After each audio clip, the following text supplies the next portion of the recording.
Despite the fact we'd heard Elon Musk at that rally saying, fight back or you die, despite the fact that Elon Musk at that rally had said violence is coming, despite the fact that someone was filmed calling for Keir Starmer to be assassinated, despite the fact there were a whole multitude of religion or religious provocations, despite the fact that Tommy Robinson is a figure who, as I say, was a member of the BNP and the founder of the EDL, despite all of that, where's the fight back? And the weird thing about this, particularly the sort of dereliction of the Labour position, is it then makes Farage look like he's the centre ground, right? If you've got Tommy to your right and you've got Labour to your left, kind of not really doing anything at all, then Farage starts looking like he's mainstream.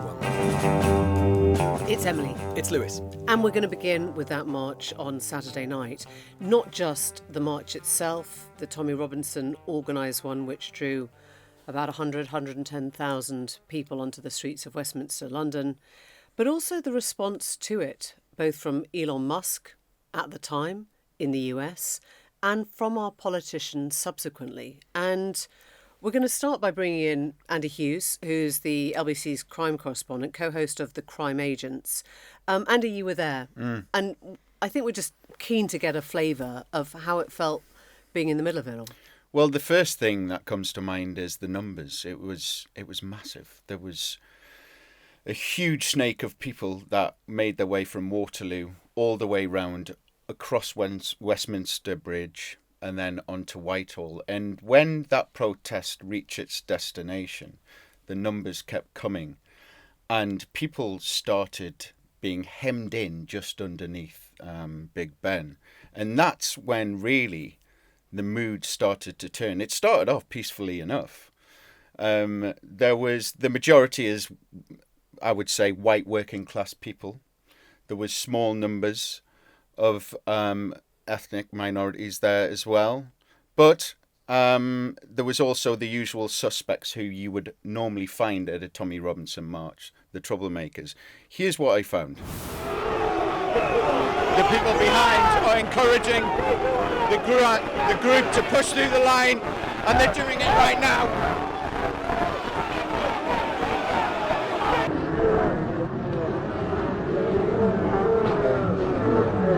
Well, we're here in central London. We're just outside New Scotland Yard. This is the Unite the Kingdom March. Hundreds of thousands of people have descended on London, and that's people from all over the UK, and in fact people from America, people from Australia. It seems as though the whole world has descended on London today, and it has been organised by Tommy Robinson. He says it's in the name of free speech. So let's hear from some of them now. I am here today just to stand up and say we've had enough. We've had enough of what's going on in this country. What have you had enough of? Just the way it's been run down. We're just having too many people coming in. It's just getting ridiculous, and things have to stop. Do you think a lot of people here will be in your camp as well? They should be, because if it wasn't for Trump, where would we be now? What do you think about the way Keir Starmer has been engaging with Trump? Do you think they're on the same page? No, Keir Starmer's a wanker. Nigel Farage, when it comes to free speech, he's saying that this country is becoming more like North Korea. Do you agree with that? Yeah. You do? Yeah. Have you ever been to North Korea? No, but I know it's very different. I know that there's more political prisoners in prison in this country than there are in Russia in the last 2 years. I'm not certain about that, but North Korea, I mean, you wouldn't be able to do this in North Korea. Okay, fair enough. Have a good day, sir. But there's still problems. Have a good day. Thanks for speaking to us. Like my granddad fought in World War II.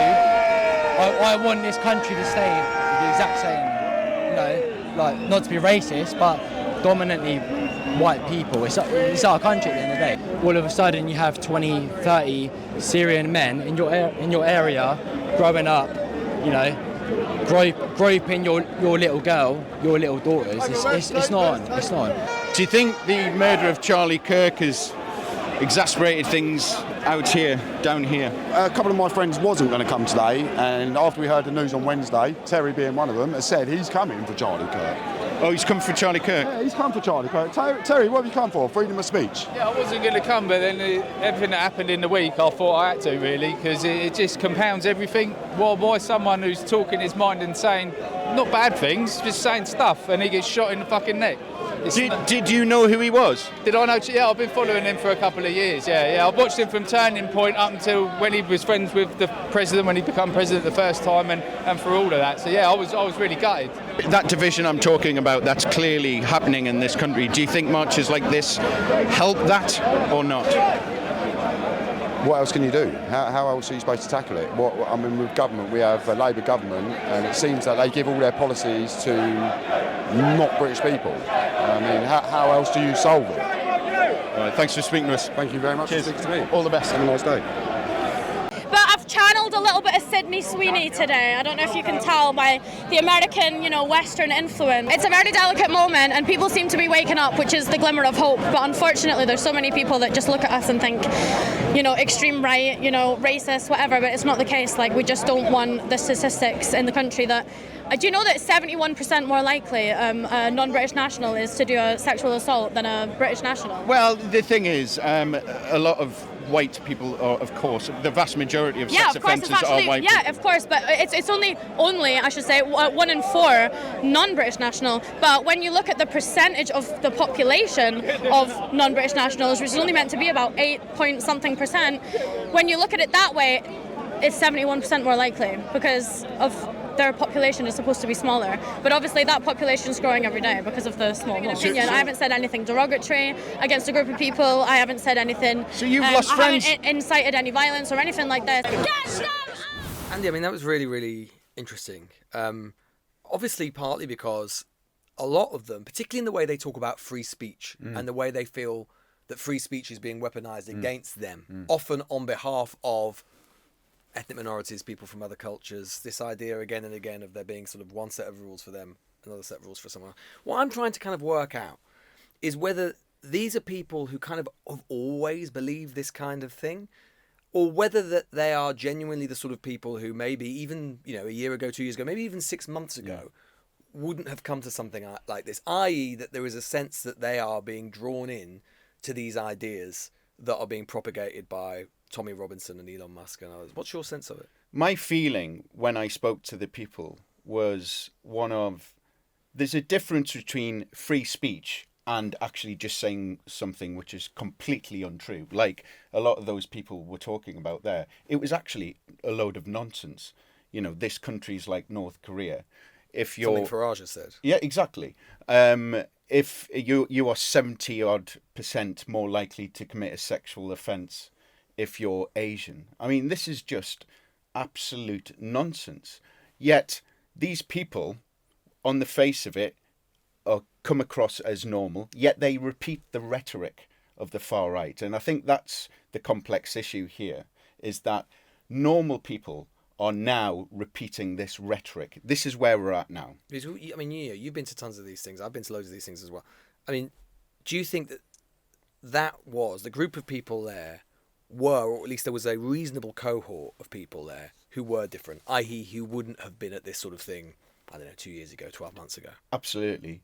Back in its heyday, the EDL used to get max 10,000 people at their rallies. We've just seen a rally which the Met are now saying it could be up to 150,000.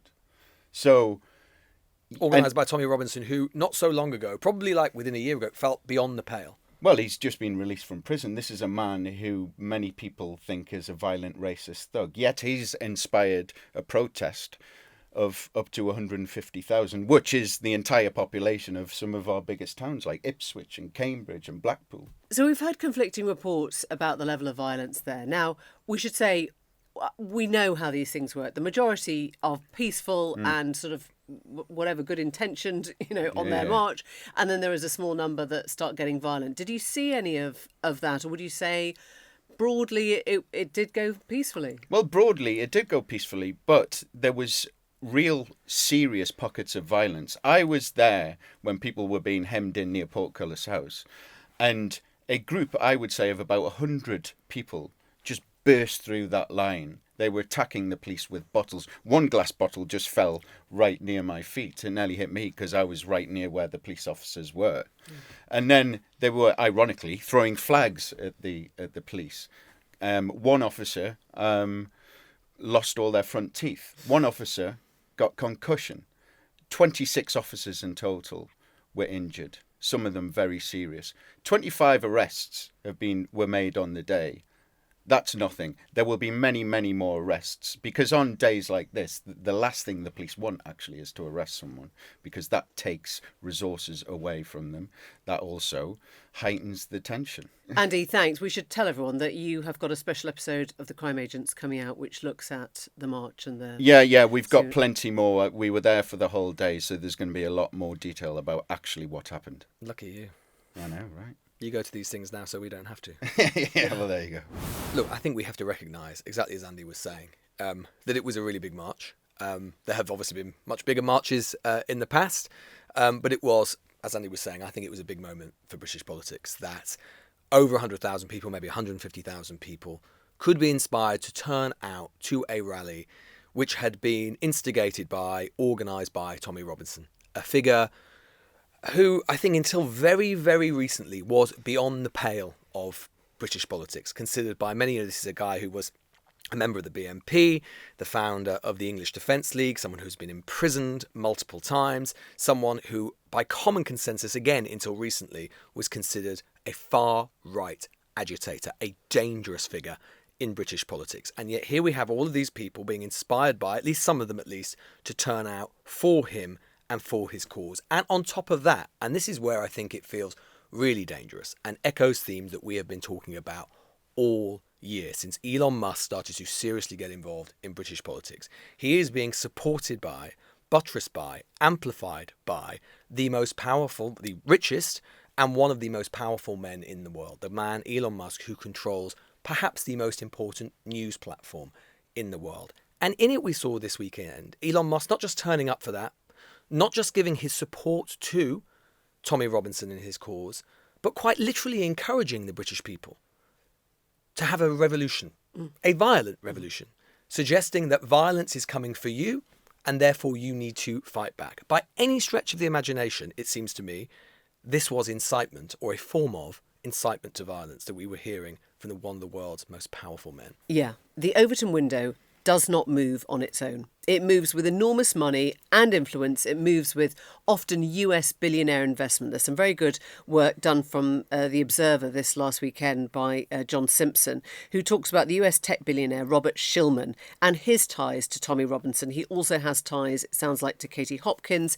He has ties to the conspiracy theory, Laura Loomer. He is investing, he's creating fellowships to amplify these people's words. And I think it's really important to understand, to Andy's point, that when people are parroting these words, it's because the words have got louder and they've got more frequent, and they often come accompanied by AI digitally enhanced pictures that are completely false.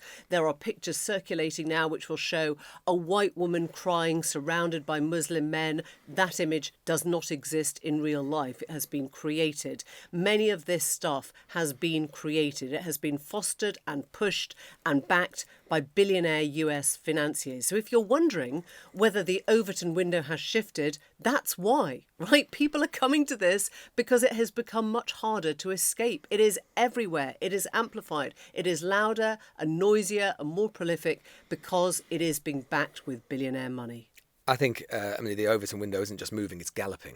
It's galloping. You're absolutely spot on in everything you say. And I should just say, just to go back as well, in the wake of Charlie Kirk's appalling murder, we heard a lot of rhetoric from lots of right-wing figures from America and the UK as well, some of them hard right, some of them far right, suggesting that somehow political violence or politically violent rhetoric is somehow the preserve of the left. What we saw 36 hours later, is Elon Musk turning up at that rally and saying that there should be a revolution in Britain and saying to the crowd that you either fight back or violence is coming to you. So this idea that political invective, as we were talking about on Thursday, is confined to the left, complete bollocks, proven once again by their most powerful talismanic figure, Elon Musk. But on the point about the Overton window, you're completely right about the money. Something else is happening, though. And this is actually something which is not the fault of the hard right or the far right. It's the fault of the progressive left, It's the fault of the centre. It's the fault of the centre-right, who a shiver should be going down the spine of every decent centre-right politician out there, that suddenly the people coming to define the right in this country are Tommy Robinson and Elon Musk. They need to fight back. There needs to be one of the reasons that people are talking in this way. One of the reasons that, as Andy was saying, all of these tropes, usually based in misinformation, are starting to be regurgitated. The reason these ideas are becoming more ubiquitous. In a way, you can't blame the hard right or the far right. They have an agenda and they're prosecuting it day in, day out. They're going out there, sending their message day in, day out, often in an often despicable, appalling way, but nonetheless, that's what they're doing. Where's the fight back? Who's arguing against them? Because the Overton window moves when there are no ideas to fight the ideas which are moving the window. And I think the best example that we saw of that was this weekend, where this weekend, despite the fact we'd heard Elon Musk at that rally saying, fight back or you die, despite the fact that Elon Musk at that rally had said violence is coming, despite the fact that someone was filmed calling for Keir Starmer to be assassinated, despite the fact there were a whole multitude of religion or religious provocations, despite the fact that Tommy Robinson is a figure who, as I say, was a member of the BNP and the founder of the EDL, despite all of that, what was the government's response at the weekend? Go on. Well, when Peter Kyle was on my LBC show on Sunday and I asked him point blank whether he thought that what Elon Musk had said was incitement to violence or was dangerous, he said it was just too silly that he didn't want to even think about it, didn't even want to talk about it. He said that people were turning up at this rally and what it actually showed was that the right to protest was alive and well in Britain. I'm sorry, what? What? By any stretch of the imagination, Robinson has always been considered and is a dangerous figure with deeply repulsive ideas, deeply racist ideas. And we have a government which actually goes out at the weekend on Sunday and goes, well, you know, these people, the people who turned up, that's fine. I'm sorry. I mean, look, I don't want to be judgmental about anybody who turned up to that rally. I do understand. At the end of the day, there are so many problems with this country. People feel desperate. And right now, to be honest, it's the hard right and far right who are basically coming up with an explanation and analysis as to why the country is in a state. That's on the left and on the centre and on the centre right. It's that fact that they haven't put up any other ideas is appalling. But at the end of the day, we know who Tommy Robinson is. And I think if you're turning up to a Tommy Robinson rally, that's problematic. If you're marching with Tommy Robinson, you are marching with Tommy Robinson. I don't think it's more complicated than that.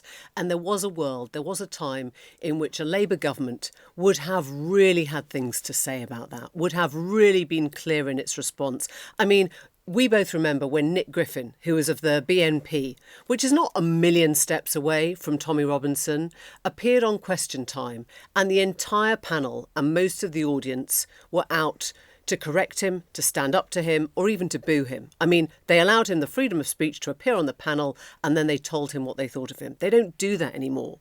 I have to say, though, I think some of the really interesting work on this goes back to exactly what you were saying about where the government or where the left start trying to find the fight back. And Sam Friedman, the commentator, has got a very good Substack today, which compares what people say they think is the problem nationally with what they feel is the problem locally to them. And the disparity is extraordinary. So if you look at something like immigration, 32% think that Britain is in a bad place with immigration. But if you ask them locally, is that a problem for you? They say 4%. In other words, that gap is absolutely massive. You think in your local area it doesn't really matter, but you've heard it's a big problem for Britain. You've heard, in other words, Tommy Robinson and his ilk repeat it. You've seen the big money come in. You've seen people try and influence you. You've seen the AI images telling you that Muslim men are surrounding, young British women and making them cry. That is where the disparity comes from. And his theory is, if you look at actually what people say is important to them, it is hyper-local stuff. It is inflation, as ever. It is prices. It is the economy. It is the NHS. And so actually, if you were operating, it's petty crime. So if you go back to what any government in power should be doing, it's making people feel that their own areas, their own localities are getting better, that their prices are not getting higher, that their NHS services are getting better, that their facilities in their neighbourhoods are getting better. If you do that for people, then they don't start parroting, oh my God, it's all about immigration, even though immigration is something that they see as somewhere else, belonging to Britain, not to them. Well, look, I've long said, I agree with all that. I've long said said now that I think that the government is going to have to do something more radical on small boats,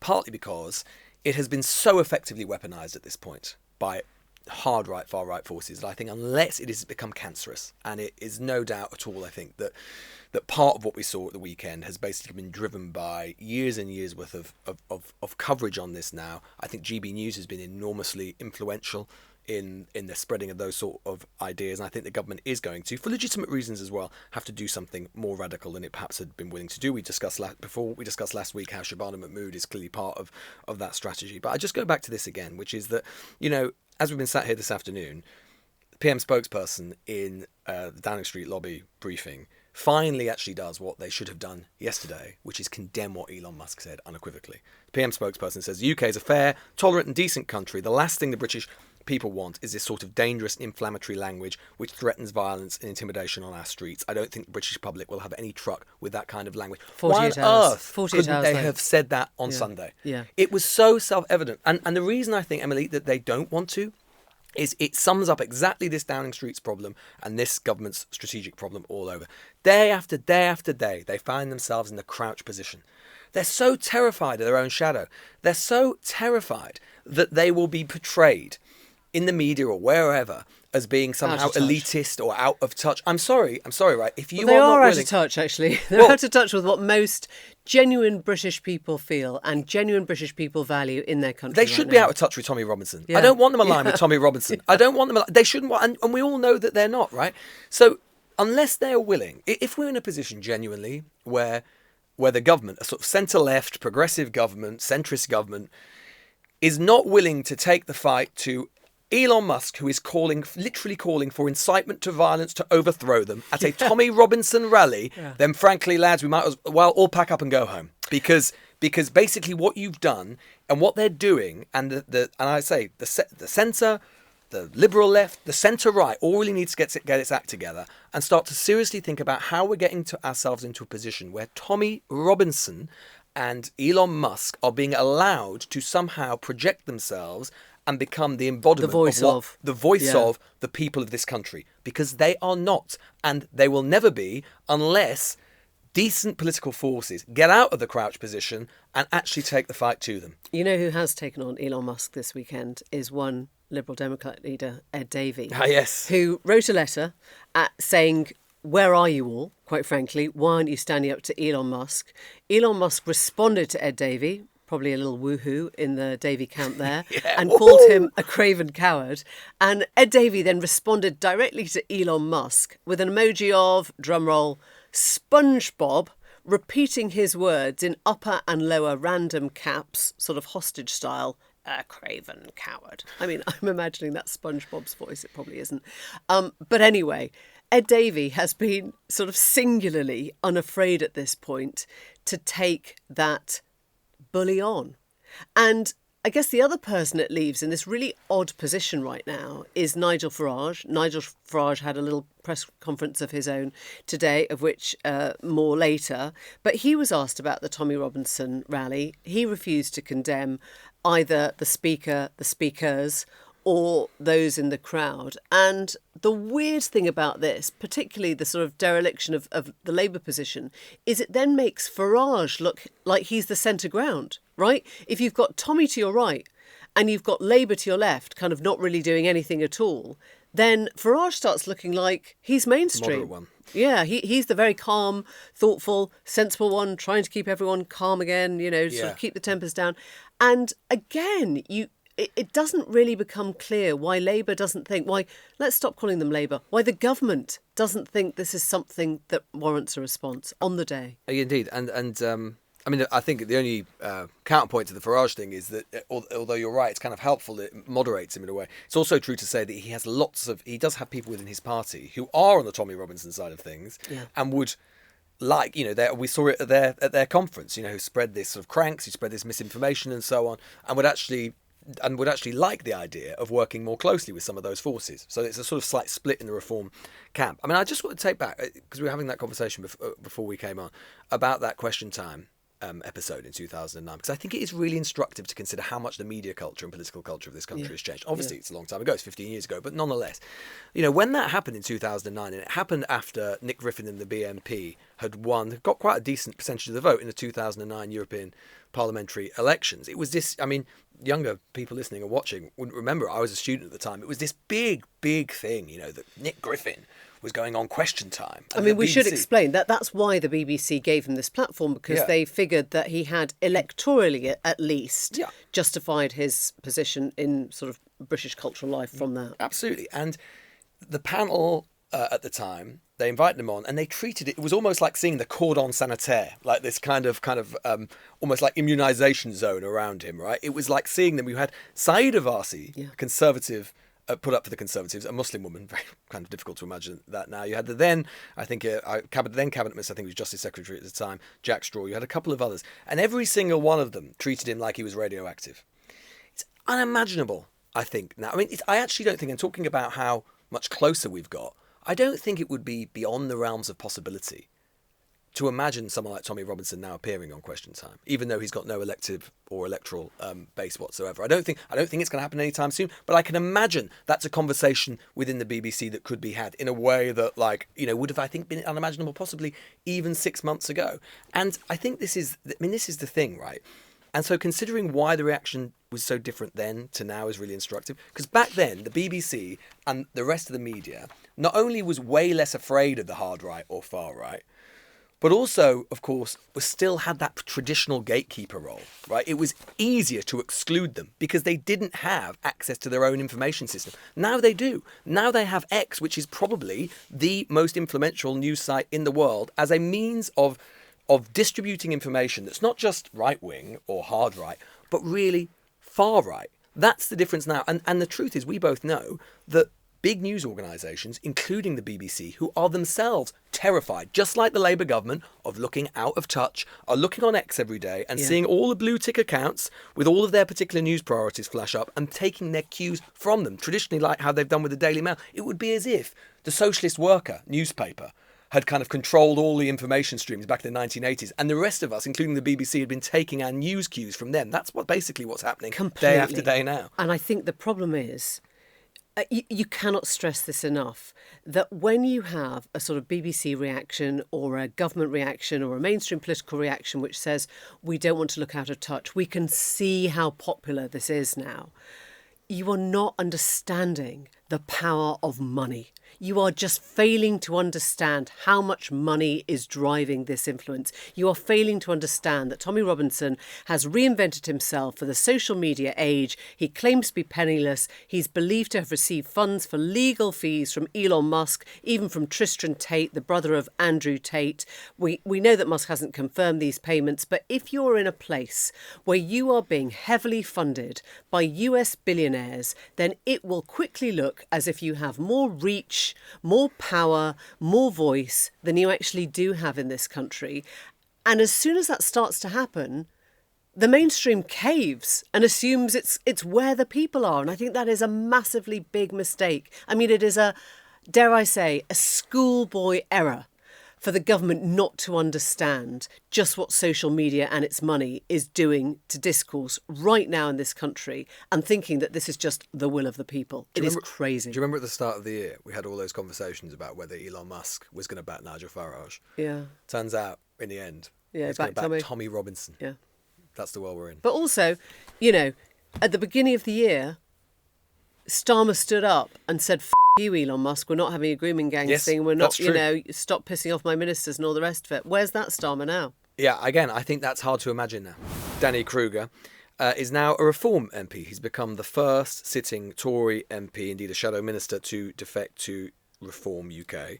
He's been an MP down in Wiltshire since 2019. He was on the shadow front bench. There's been lots of rumours about potential defections from the Conservative Party. This is finally one from a sitting parliamentarian. It's obviously bad news for Kemi Badenoch. It's good news for Nigel Farage. It gives him a greater sense of momentum. And Kruger is a kind of guy who's considered a bit of an intellectual force in the Conservative Party, a sort of conservative to his bones, a sort of Tory thinker in all sorts of ways, definitely on the right of the Tory party. He's been leading the charge against assisted dying in the House of Commons, among other things.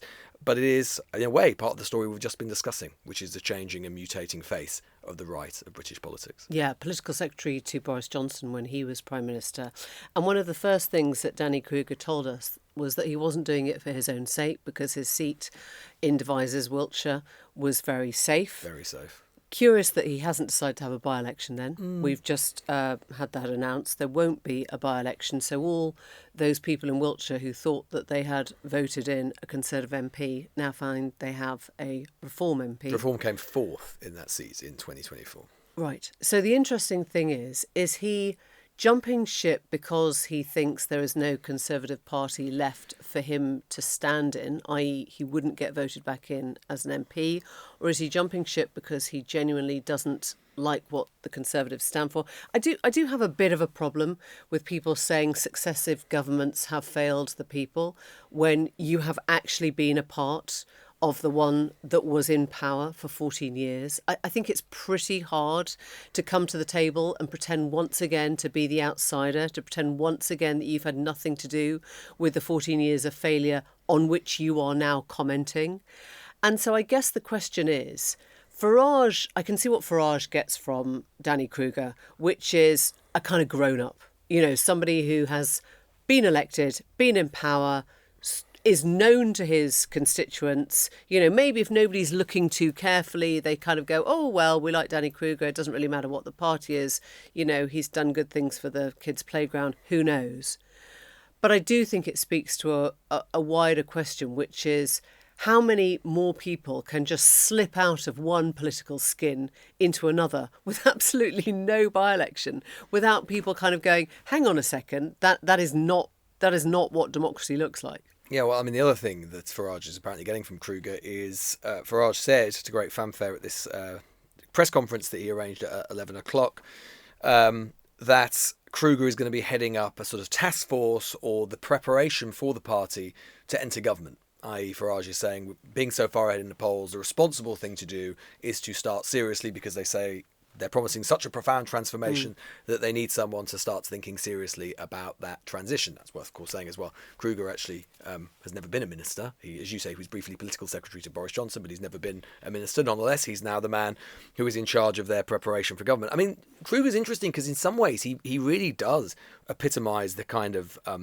the journey the centre-right and now the right have been on, because although he was an MP from 2019, he used to work, he was a speechwriter for David Cameron, where famously he wrote the infamous even, Hug a Hoodie speech, which, David Cameron never said that, but it was said that was the sort of impression that he gave. It was that moment. It was on the cuddly, what do they call it?